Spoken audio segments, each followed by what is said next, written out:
podríamos decir que los primeros museos, como los conocemos hoy, eran llamados gabinetes de curiosidades y surgieron más o menos a finales del siglo XV o quizá durante el siglo XVI. En ese momento eran amontonamientos de objetos desconectados entre sí, no estaban clasificados o no había ningún papelito o nada que indicara qué eran ellos. Y esos objetos pues llenaban todo el espacio, provocando un exceso visual que prácticamente no traía aparejada ninguna información. A finales del siglo XIX, el Museo de Historia Natural de Londres exhibió sus objetos ordenados científicamente gracias a las clasificaciones de Carlos Linneo. Y a lo largo del siglo XX, pues las técnicas de exposición fueron ya incorporando los avances de la comunicación hasta hoy, en que podríamos decir que los museos pueden considerarse multimediáticos. A ver, si el museo realmente viene de un semidios, que es museo, que plantea la recuperación de la historia a través de objetos, o sea, del hacer del hombre. El hombre comienza siendo Homo sapiens cuando se para en dos piernas, cuando mira el horizonte, cuando se hace preguntas.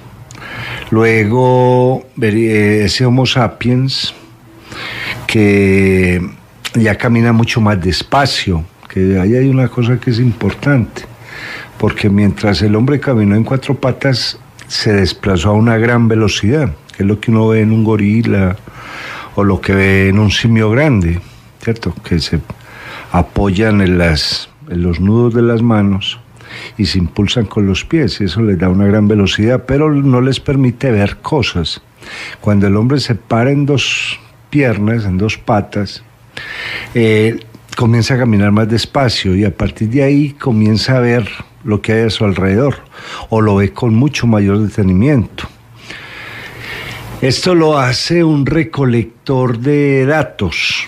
Por eso, si bien es cierto que los museos como tales comienzan en el siglo XIX, el hombre siempre ha tenido la mentalidad de recoger elementos que le permitan leer lo que ha sucedido. Entonces encontraríamos en las mismas épocas primitivas, y esto a veces descontrola mucho a los arqueólogos, gente que recopilaba datos de otras culturas a veces desaparecidas, y eso después lo llevaban a una tumba, y en la misma tumba donde, por ejemplo, está muerto un persa, encuentran rastros de algo sumerio.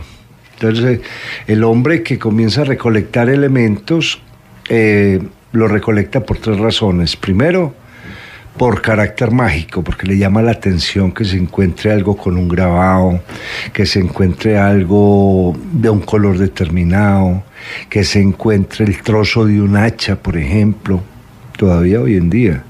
Ese sería como lo primero. Lo segundo, el hombre que mira resultados de, entonces es capaz de decir, mire, aquí hubo un incendio, aquí hubo una inundación, y para poder contar la historia la lleva rastros del incendio y de la inundación, ¿cierto?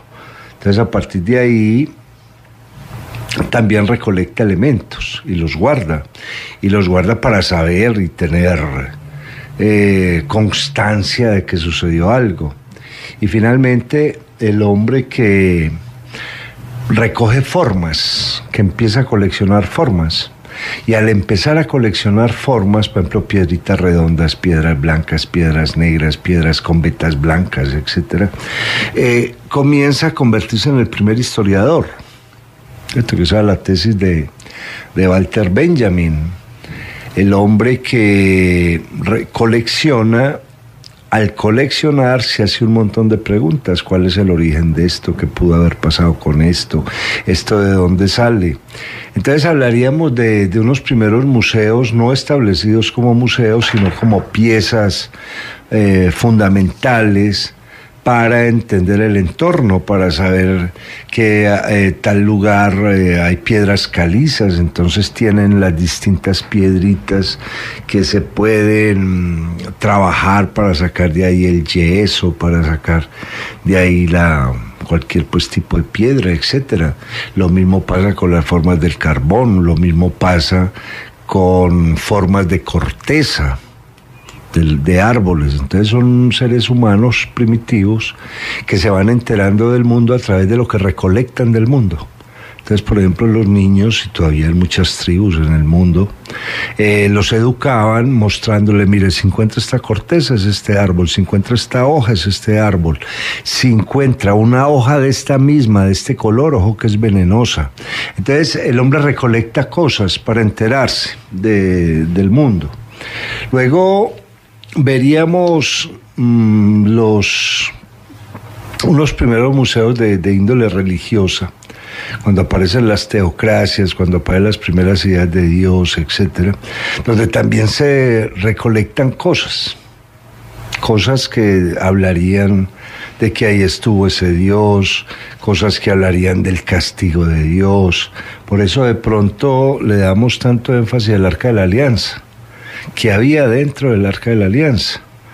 Eso lo recogieron en algún lugar, lo guardaron en ese sitio e iban con él de un lugar a otro y la gente iba a visitarlos para darse cuenta que eso existía. Van a aparecer también antes del museo tradicional, por ejemplo, en el Liceo de Aristóteles, donde había una colección enorme de piedras, plantas, hojas, pieles de animales, incluso museos vivos donde había pues un zoológico, ¿cierto? Para enterarse de cómo era el mundo, porque aquí hay una cosa muy importante en el museo y es que el museo no solamente recoge la historia, sino que también me dice qué hay más allá. Hoy en día, por ejemplo, en ciertas universidades europeas hay museos no de cosas antiguas, sino que están representando a Colombia, o están representando a Bolivia, o están representando a Corea. Y ahí la persona se da cuenta de cómo es Corea a través de floreros, platos, trajes, etcétera, ¿cierto? Entonces, de la misma forma, se trabajaba en la época griega, en la época egipcia. Los egipcios, que fueron grandes médicos, indiscutiblemente coleccionaron una cantidad de piezas para estarlas examinando. Piedras que se consideraban mágicas, piedras que se consideraban benéficas, o sea, que hacían parte de la farmacopea, coleccionaban tipos de dientes, coleccionaban pieles de cocodrilo, cráneos, para tener una referencia. Entonces la idea del museo, como primera instancia, como un sitio donde yo me entero de cómo es el mundo, ¿cierto? Aún hoy en día sigue teniendo mucha más fuerza el elemento que la imagen, porque frente a la imagen, pues veo la imagen y a pesar de que haya sido muy bien fotografiada, etcétera, que vea una tercera dimensión, porque es posible hoy en día, no tendríamos el impacto que tiene estar frente a la cosa. Cuando en el Renacimiento se trata de buscar el origen de Europa en Grecia y en Roma, todos los renacentistas buscan un origen de la cultura y trabajan un concepto que se llama el humanismo, buscando de esas culturas la mejor forma de vida, que va a ser lo que va a trasladar el Renacimiento desde la idea de Grecia y Roma. Entonces ya se interesan no solo en los textos, no solo en lo que cuentan o en el conocimiento que se ha acumulado, sino en cosas. Entonces en el Renacimiento va a ser muy importante descubrir cómo trabajaban el hierro, cómo trabajaban el cobre, tener ciertos vasos. Incluso en las viejas religiones, lo que sería el mundo pagano, van a estar a la recolección de fósiles, platos, textos para darles carácter mágico. Y ahí es donde el Renacimiento se llena de cosas, unos para ser estudiados, ¿cierto? Ahí comienza ya, porque necesitan saber qué era Roma y qué era Grecia, ¿cierto? Y eso solo no se lo van a dar los textos. También en ese mismo Renacimiento van a aparecer hombres como Enrique Cornelio Agripa, muy dedicados a la magia, que van a tener sus museos particulares. Y a partir del Renacimiento comienzan, diría yo, 4 tipos de museos importantes. Un primer tipo de museo, que es el museo religioso, donde van a aparecer unos elementos que todavía hoy en día son válidos, que son las reliquias. O sea, entonces en un museo no solamente va a estar el hueso de tal, sino también lo que tocó esa persona, ¿cierto? Porque empieza el problema de la definición de reliquia. La reliquia se define como parte de un cuerpo de un santo o como aquello que el santo tocó. Entonces va a ser importante el vaso, va a ser importante una capa, va a ser importante un sombrero, un zapato, y todo eso se va a ir mostrando en las distintas iglesias, que además se van convirtiendo en pinacotecas. Y eso lo vamos a ver ya en el barroco, donde las iglesias se empiezan a llenar de cuadros de grandes pintores, cuadros como los de Zurbarán, cuadros como los de Murillo, etcétera, que van convirtiendo esas iglesias en especies de museos. Entonces, un museo que tiene cuadros, un museo que tiene copas, piezas reales de otras épocas, que tiene reliquias, y la gente asiste a la catedral o a la iglesia, no solamente para recibir el servicio religioso, sino también para conocer el origen de la misma iglesia, ¿cierto? Todavía hoy en día hay una tradición muy particular, y es que cada altar, por ejemplo, debe tener una reliquia en su interior, la reliquia de algún santo. Entonces, ahí aparecería como el primer tipo de museo, el primer tipo de colección privada. En este caso, pues sería de la iglesia, y estaría abierta al público además. Esto sin contar pues los frescos del Renacimiento y todo esto que se mostraba ya en las capillas y en los palacios. Aparece un segundo tipo de museo, y son los museos militares. Esos museos militares se van a encargar de mostrar primero qué armas tiene y qué armas ha tenido y qué desarrollo han tenido esas armas. Por ejemplo, hoy en día nosotros sabemos que es una bombarda, un cañoncito gordo, porque en el mismo Renacimiento se exhibían los distintos tipos de cañón que se podían acomodar en un barco, los distintos tipos de cureñas, o sea, los sitios donde colocan los cañones, las ruedas, etcétera, porque no bastaba mostrar un dibujo, había que mostrar la pieza. Y eso se va convirtiendo en los museos militares en una forma de la enseñanza de la ingeniería, que es muy bello, y eso lo vamos a ver a lo largo del Renacimiento y a lo largo de todo el barroco. Sabemos, por ejemplo, de el extraño museo que tenía Leonardo da Vinci, que incluso llegó a tener muertos, ¿cierto?, colgando para poder trabajar y hacer todos los dibujos de su tratado de anatomía, ¿cierto?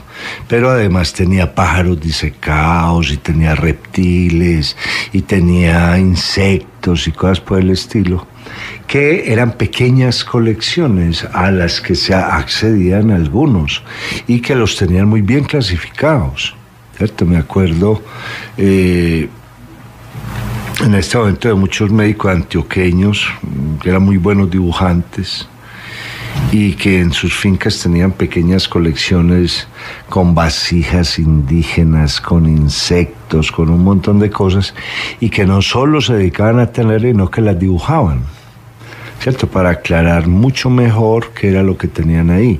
Esa es una idea renacentista, y es una idea de herejes, y esto es muy interesante, barrocos, porque la ciencia era una especie de herejía y configuraba para esa época, era algo que entraba en conflicto con las creencias. Entonces quienes se dedicaban a la ciencia tenían sus pequeños museos privados, donde habían fósiles, habían rastros de alguna cultura, donde encontraban pedazos, fragmentos de escritos, y que los tenía muy bien elaborados.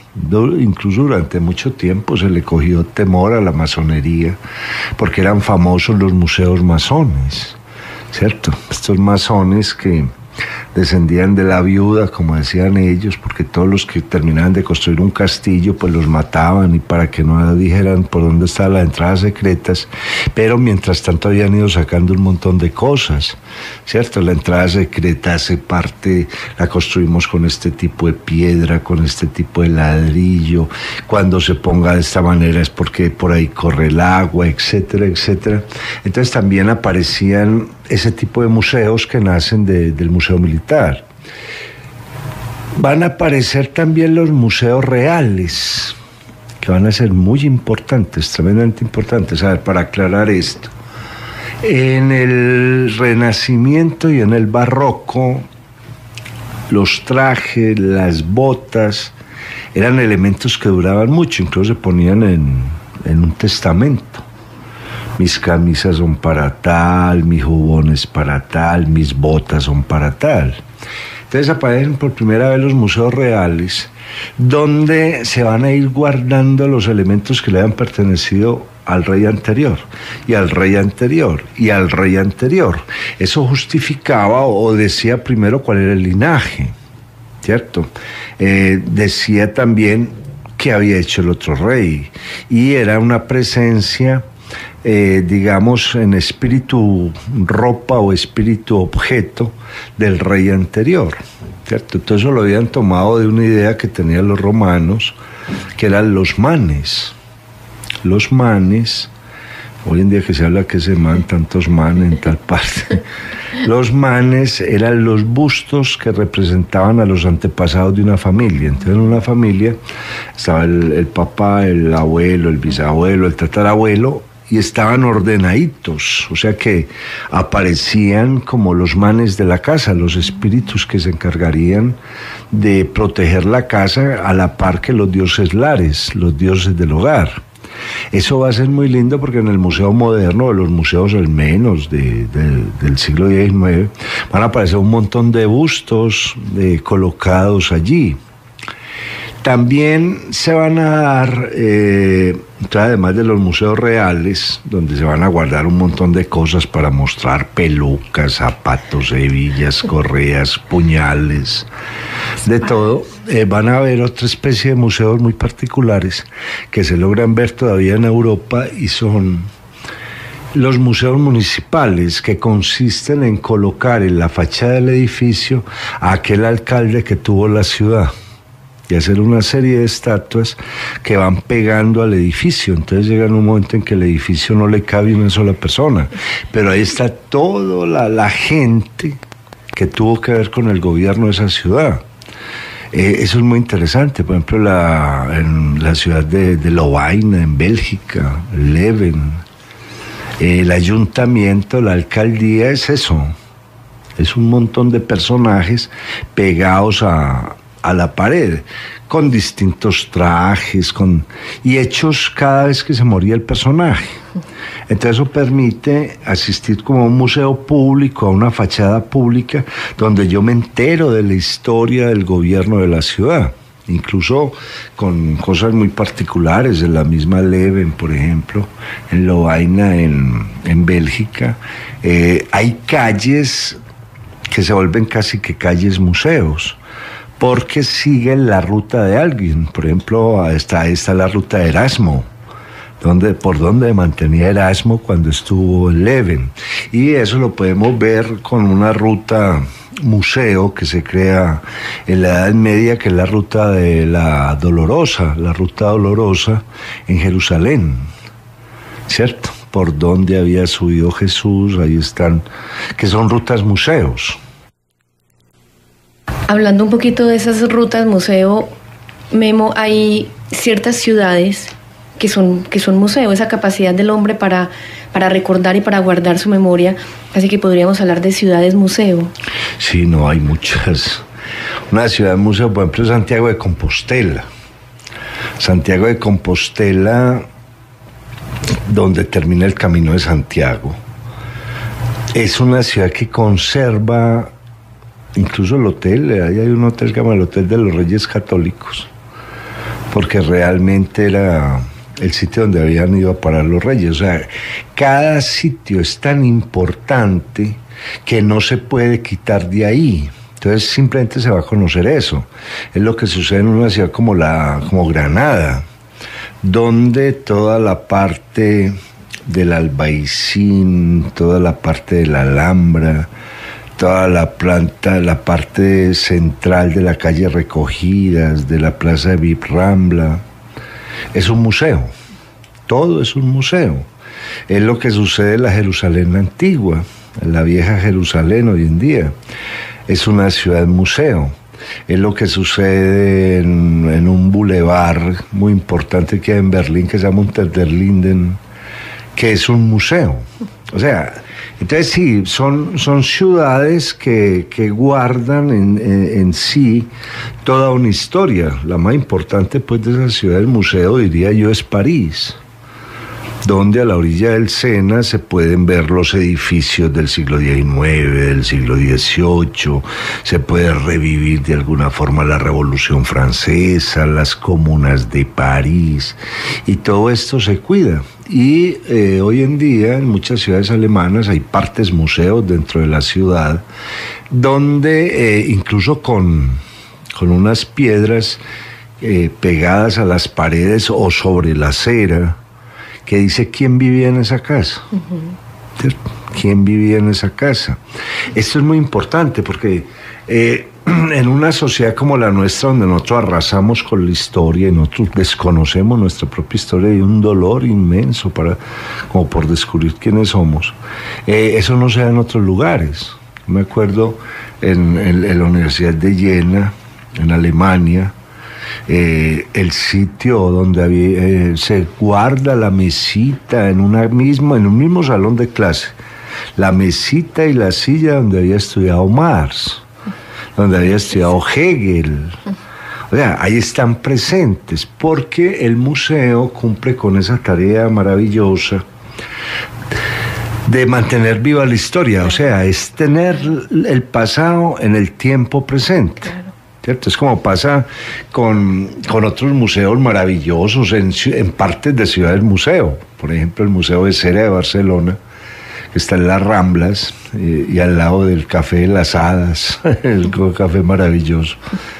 Ese museo de cera, que va a tener pues su réplica en Londres, no solo se encarga de tener los muñecos o las figuras de los principales personajes, sino de copiarles el gesto más importante que tuvieron, ¿cierto? Y eso hace que uno entre, de repente se encuentre creo con personas que están vivas, ¿cierto? Entonces la reina Isabel está ahí, y la reina Isabel está viva, pero ya hace parte del museo. Sí. ¿Cierto? Y el príncipe Carlos hace parte del museo, y la reina de España hace parte del museo. Entonces eso va a ser muy interesante. La ciudad del museo, por ejemplo, se acaba de destruir una de las grandes ciudades del museo, que es Bagdad, ¿cierto? Bagdad todavía antes del bombardeo pues guardaba callejuelas que habían pertenecido a la Edad Media, ¿cierto? Antiquísimas, mezquitas que en sí mismas eran un museo, ¿cierto? Hay que tener en cuenta que, por ejemplo, la mezquita de Istambul, que fue montada sobre una catedral bizantina, la catedral de Santa Sofía. Entonces ahí todo se conserva, ¿cierto? Se conserva todo lo que tiene que ver con los incensarios, con las lámparas, con las columnas, que es lo que sucede con la mezquita de Córdoba, que hoy en día es catedral, pero dentro sigue estando los arcos de la mezquita, se sigue asistiendo a ese ambiente estético que representaba el oasis en el mundo del Islam cordobés. Entonces, el museo hasta el siglo XIX va a ser parte de la referencia de historia que nosotros tenemos. Entonces en Europa pues la gente quiere tanto su historia, porque sus ciudades en buena parte son museos, es lo que llaman la parte vieja de la ciudad. Si uno llega a Córdoba y quiere saber cómo era el barrio donde vivía Maimónides, pues ahí está en Córdoba, ahí está el barrio donde vivía Yehuda Halevi, y dentro de ese mismo barrio, me acuerdo yo, hay un museo a Manolete, el torero español, ¿cierto? Entonces, ahí van apareciendo un montón de referencias históricas que dicen quién soy yo. Claro que cuando uno lo oye hablar, Memo, inmediatamente piensa en lo nuestro. ¿Por qué nos cuesta tanto a nosotros conservar nuestras ciudades museo? A ver, aquí, pues, en América Latina hay algunas, el Cusco, por ejemplo. Puede ser una ciudad museo, hay un parte en Buenos Aires que puede ser una ciudad museo, pero el mismo Lima conserva algunas partes. Pero nosotros aquí, yo no sé qué ha pasado, aquí hay como una falsificación de la historia. Y al falsificar la historia, pues lo primero que desmiente una historia falsificada es la presencia de un museo. ¿Cierto? Yo me acuerdo cuando yo conocí la finca del Paraíso, donde todo el mobiliario es falso, no tiene nada que ver con la época, no le pusieron un radio a eso, no sé por qué, ¿cierto? Entonces se pierde la finca del Paraíso, se pierde lo que fue la historia de Efraín y María, ¿cierto? Entonces nos cuesta mucho, es por el saqueo. Aquí ha habido una cosa dramática en Colombia, y es como el patrimonio artístico nacional se fue. Simplemente lo vendieron, lo negociaron, o no le dieron el valor que tenía, o se destruyó durante las guerras civiles, se quemaron muchas cosas. Entonces lo que queda es tremendamente pobre, ¿cierto? El mismo Museo del Oro durante muchos años fue un saqueo inmenso de lo que había ahí. Entonces nosotros perdimos buena parte de la historia. Entonces, cuando uno va a los museos antropológicos de nosotros, son de una pobreza absoluta, porque primero pasaron por el saqueo. Entonces, ahí es donde nuestros museos terminan siendo muy pobres. Segundo, terminan siendo unos lugares donde desaparece obra. Todavía América sigue enviando cosas al exterior y están muy mal manejados, o sea, por personas que no necesariamente sabían que era un museo. Pues eso lo podemos ver incluso en los museos actuales, donde es muy difícil hacer un seguimiento. O sea, hacerle un seguimiento al arte en Medellín, por ejemplo. No, todo eso se corta. Hay unas épocas donde pues que es imposible que aquí no hubieran hecho nada o que solamente hubiera un pintor. ¿Cierto? Eso lo vemos, por ejemplo, ahora, con todo el respeto que se merece Botero, pero cuando se analice la historia de Medellín dentro de 100 años, la gente va a decir, es que no había ni un pintor. Claro. No había sino, ¿y los otros qué? ¿Qué se hicieron? ¿Dónde está la presencia de los otros? ¿Cierto? ¿Dónde está la obra de los otros? Entonces, entre nosotros la idea del museo ha sido muy pobre, ha sido tremendamente pobre, porque no hemos entendido que el museo no solamente contiene historia, no solamente contiene elementos para mostrar, sino que es un centro de estudios muy fuertes, como sucede, por ejemplo, con el Museo Egipcio de Londres, ¿cierto? Como sucede con el Museo Persa, un museo muy importante que hay en Berlín, donde hay un montón de cosas, no solo para ver, sino para estudiar, ¿cierto? Ahí se reúne la gente, porque en los museos es donde se discuten las posibilidades. Yo me acuerdo, leyendo una biografía de Champollion, cómo precisamente fue en un museo de París, donde se trata de interpretar lo que era la piedra de Rosetta, esa piedra que encontraron en Egipto las tropas de Napoleón y que venía en jeroglíficos, en griego y en latín. ¿cierto? ¿Qué era lo que decía ahí? A través de lo que encontraban en esa piedra, empezaron a leer lo que habían visto en las pirámides, lo que habían visto en un montón de zócalos dentro de ciertas figuras egipcias, para encontrarse con la historia. Entonces el museo no está hecho para el turismo, el museo está hecho para encontrarse con la historia. Por ejemplo, eso sucede mucho en los museos europeos. Primero que todo, nunca muestran todo, sino que están mostrando colecciones cada tanto. El museo es más lo que tiene guardado que lo que puede mostrar, para darle vitalidad al museo. O sea, vamos a celebrar, por decir alguna cosa, en el Museo Histórico de Berlín, los alemanes en Namibia. Entonces toda la exposición era de los alemanes en Namibia. Terminada esa celebración, los judíos alemanes antes del nazismo. Y de esa manera la gente se va enterando de qué hay, qué sucede. Entonces estos museos buscan o tienen la tarea no solamente de educar, de remitir a la historia, sino también de que alguien se interese en investigar, ¿cierto? Porque el museo le está dando pues esta facilidad.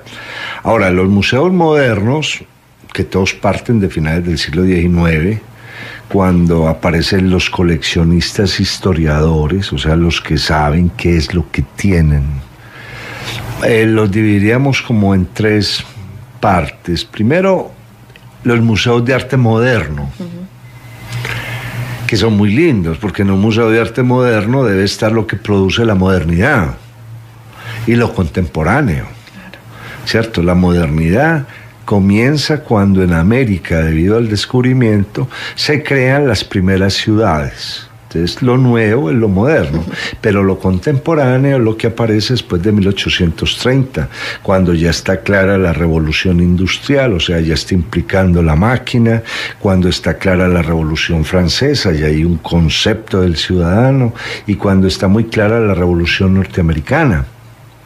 Eso es lo que crea lo contemporáneo, y a partir de lo contemporáneo aparece el Museo de Arte Moderno. El Museo de Arte Moderno no solamente mostrará las tendencias, sino lo que ha pasado en lo contemporáneo, ¿cierto? Entonces la gente va al Museo de Arte Moderno en Nueva York y se asusta que hayan grifos, que haya una bañera, que haya un sanitario. No, es que eso lo produjo como arte en un momento determinado, que es lo que dice Walter Benjamin, la sociedad, ¿cierto? Con una cosa muy importante, que también es un descubrimiento de Walter Benjamin.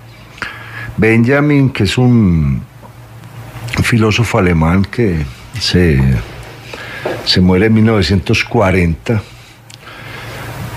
descubre varias cosas, que las fábricas van a producir arte en serie. Y para él es arte una botella muy bonita que sale en serie, es arte un empaque muy bonito, es arte un montón de piezas que antes se hacían a mano, pero ahora se pueden vender en grandes cantidades, y de esa manera el hombre moderno accede al arte de manera muy barata. Por ejemplo, cuando uno compra un jabón de baño, eso es una pequeña obra de arte moderno, ¿cierto? Entonces, a partir de ahí, lo moderno es todo aquello que es nuevo y que nos está diciendo en qué época vivimos, ¿cierto? Entonces sería ese un primer museo necesario. Aquí en Medellín hay un pequeño museo de arte moderno, pero de pronto falta que en ese museo se lea nuestra modernidad, claro, o al menos nuestra contemporaneidad. Luego vendrían los museos por hechos políticos. Me imagino que en Rusia, en Moscú, debe haber un museo de la época comunista, que había, así como en Alemania lo hay, ¿cierto? De que era Alemania Oriental, que era la Stasi, que era la policía de Alemania comunista. Entonces uno entra ahí y ahí está todo. Por eso a un director de cine le queda tan fácil hacer una película de época, simplemente se van para los museos. Copiemos los uniformes, copiemos estas fotos, las armas eran estas. ¿cierto? Como va a suceder, pongamos, en España, donde hay buenos museos donde se recupera la época franquista, lo que era el fascismo, la época republicana, qué significaba la época republicana. Entonces aparecen esos museos por épocas donde nos muestran que era una época determinada. Aparecen los museos por acontecimientos, por ejemplo, son famosos los museos judíos en el mundo. El Museo de Yad Vashem, que está presente todo lo que significó la Shoah, todo lo que fue el Holocausto, la masacre de judíos, ahí está todo, los nombres, fotografías, películas, de todo, ¿cierto? Para que eso nunca se niegue. Ese está en Jerusalén, el Museo de Yad Vashem. Está el Museo Judío de Berlín, donde están todas las posibles fotografías de familias que desaparecieron, ¿cierto? Pero fotografías posando, fotografías jugando, fotografías celebrando un cumpleaños, fotografías recibiendo los familiares, etcétera, voces, porque todo eso se tiene, ¿cierto? Las voces, porque muchos cantaron, los que grabaron, pues pasaron muchas cosas. Para los museos tecnológicos. De ciencia y tecnología, muy importante. De ciencia y tecnología. Tremendo, los norteamericanos, por ejemplo, que terminan, pues, en cualquier museo de arte y tecnología norteamericano, está prácticamente el desarrollo del hombre de que apague la máquina de vapor, ¿cierto? ¿Qué es eso? ¿Qué materiales se trabajaban? ¿Cuáles eran los mecanismos? ¿Qué tipo de combustibles se usaban? ¿Qué significaba esa máquina? ¿Qué se podía hacer con ella? ¿Cierto? Que es una cosa, por ejemplo, que aquí se ha perdido mucho. Uno a veces se pregunta, aquí pudo haber un museo textil maravilloso.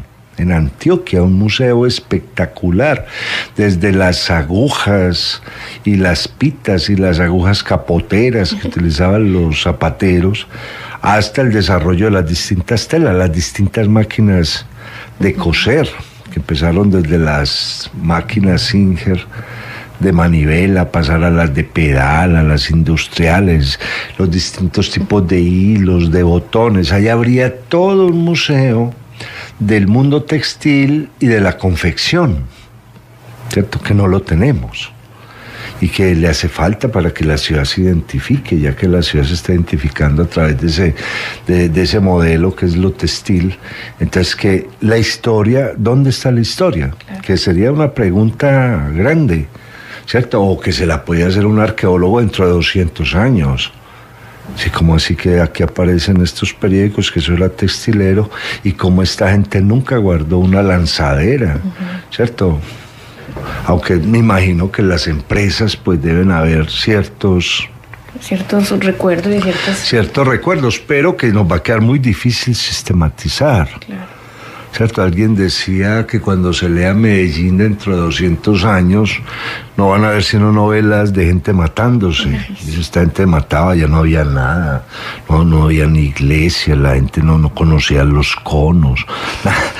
¿Cierto? Cuando se hagan esa pregunta, porque no aparecen sino matanzas. ¿Y dónde está el museo? Claro. ¿Y dónde están las piezas, por ejemplo? Entonces los museos de ciencia y tecnología permiten ingresar no solamente al mundo pasado, sino al mundo futuro. Claro. Que ahí es donde viene lo interesante, porque no solamente se muestra un desarrollo de la ciencia, sino también lo que hoy en día se tiene planeado para que el día de mañana sea ciencia, o para que al menos sea una forma de vida, una forma de vida tecnológica, etcétera. En ese sentido, en Medellín ya empiezan a presentarse ese tipo de eventos, como me imagino yo que va a ser el Parque Explora, el Museo Interactivo de las Plazas Públicas de Medellín, etcétera. Pero hay que hacer un recorrido. Claro. Por ejemplo, a mí me contaba alguien antes los laboratorios de química que había aquí en Medellín, donde todos los elementos eran de cobre, eran traídos de Francia. Y todo eso se ha ido perdiendo. Todo eso se ha ido perdiendo. Nosotros no tenemos la mentalidad de la historia. Por eso aquí la gente cree que con él apareció el mundo. Y que el mundo es a partir de él hasta él. No. Y eso nos lleva a no tener mucha referencia de nosotros. Eso pues, un museo del Antioqueño, no he visto ninguno claro, a pesar de que se han intentado en el Quindío, se han intentado en Caldas, pero ¿dónde está? ¿Cierto? Cartas, libros, baúles, sillas de montar, azurriagos, botas, sombreros, ponchos, y empieza más o menos a armarse eso, pero siempre aparece un elemento de irresponsabilidad. Te falta un poncho y le meten un poncho nuevo, ¿cierto? Entonces ese poncho nuevo que lo acaban de comprar en Guayaquil, ¿cierto? Sí, claro, es como, eso es muy español, ese desprecio por tanta cosa. Yo me acuerdo en el Museo Sefardí en Toledo, donde suponían que se mostraban pues los elementos que usaban los judíos sefardíes, mientras tú en España tú eras recién comprado, el manto era recién comprado, los sombreritos eran nuevos, o sea... ¿Cierto? Eso pues es muy triste porque eso es lo que hace que otras culturas nos miren con cierta curiosidad. Y se supone que una identidad cultural tan arraigada como la que supuestamente nos caracteriza, pues debería por lo menos tener esa base cultural.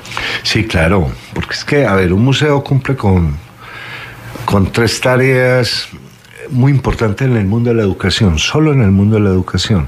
Primero, estar en contacto con el pasado. Ahí está el pasado, ¿cierto? Ahí está. Aquí borraron el Teatro Junín y no sabemos cómo eran las sillas del Teatro Junín ni de qué material las habían hecho. Alguien debe tener 1 o 2 por ahí. Y están ¿cierto? Borrando a Laureles y a Prado. Claro, por ejemplo.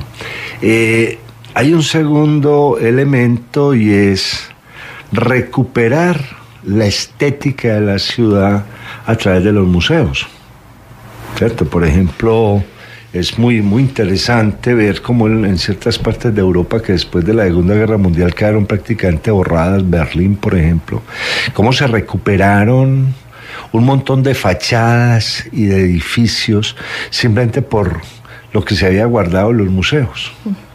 ¿Cierto? Que se sabía incluso los materiales con los que habían sido hechos. Ahí estaban las fotografías, ahí siempre, aún durante la guerra, aún durante los bombardeos, la gente escondía cosas.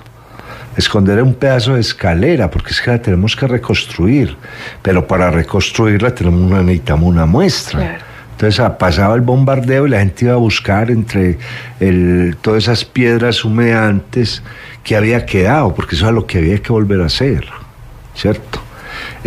Y tercero, un museo permite que, en especial en el mundo de la educación, que los niños imaginen. Es que la imaginación de un niño se va creando a través de una serie de imágenes que lo remiten a un pasado que él no entiende bien, pero que puede convertir en fantasía. Eso, por ejemplo, es algo muy importante que ha hecho Disney, cuando en sus instalaciones no solamente tiene al Pato Donald y al ratón Miguelito o a Mickey Mouse, sino los elementos más importantes de las películas que han construido.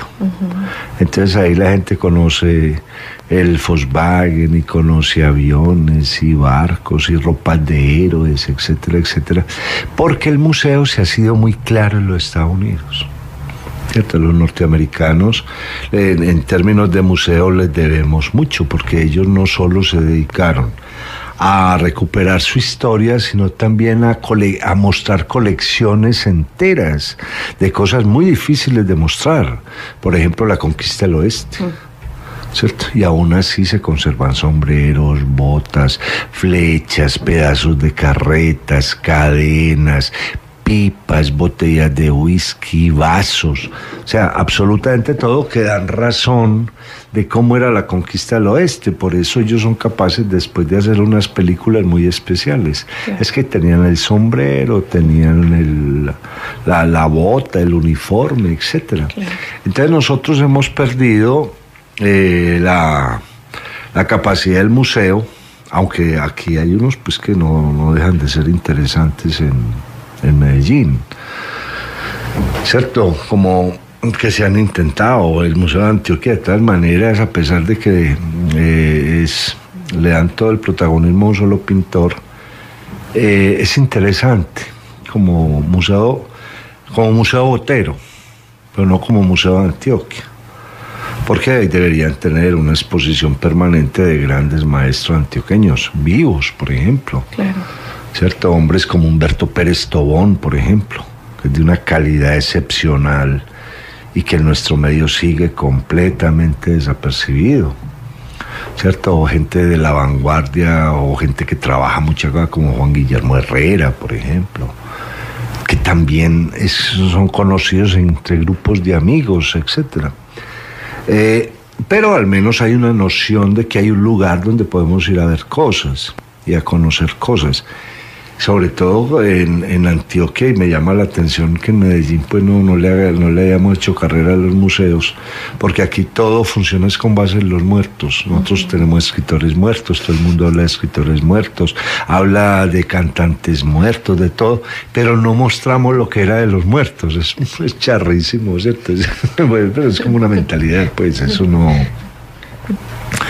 habría nada. Y aparecen también en este momento, volviendo a lo de los museos empresariales. Por ejemplo, es famoso el museo de la Mercedes-Benz en la ciudad de Stuttgart, donde ahí está todo lo que ha producido la Mercedes-Benz hasta ahora, ¿cierto? El museo de la Volkswagen en Wolfsburg. También muestran el desarrollo de la industria, porque es muy importante el museo empresarial, los museos empresariales, porque ahí es donde, además de tener la historia de la empresa, está la solución que daba la empresa a determinadas épocas de la historia. Entonces que un ingeniero, por ejemplo, un ingeniero europeo tiene acceso a un montón de información que nosotros solamente tenemos por medio de libros, ¿cierto? Mientras el otro va, ve el avión, le mete la mano, ve los materiales, esto para qué era lo otro. Entonces aparecen los museos empresariales que se convierten en parte de la actividad cultural de la ciudad. Vuelvo y repito, el Museo de la Mercedes-Benz Stuttgart es el museo obligado para ir a conocer, porque ahí está la historia de la Mercedes-Benz, ¿cierto? Y nos vamos a encontrar ya después con los museos más comunes, con los museos de arte. Museos que se mantienen no solo mostrando la producción de arte, sino, como decía ahora, promoviendo una serie de exposiciones que motiven al arte. Siempre ha habido una pregunta, y es por qué aquí nos demoramos tanto en producir un artista y en otra parte del mundo tan poquito. Pues muy fácil, es que en Nueva York alguien que le guste pintar se va a los museos a ver las últimas exposiciones, la ve y sale completamente motivado para seguir pintando. Lo mismo le pasa a una persona en París, ¿cierto? Entra al Louvre, ahí siempre hay alguna propuesta, y ve los grandes maestros y sale con ganas de pintar. Entonces los museos siempre han sido, a lo largo de la historia, diríamos, como unos centros de provocación a la gente del presente. Mire lo que hicimos. Entonces el otro sale pensando, espere a ver qué hacemos ahora con eso que hicimos. Bueno, profesor Memo Ángel, le agradecemos muchísimo su participación en Radio Bolivariana a través del programa La Otra Historia. El programa de hoy ha sido sobre el tema del museo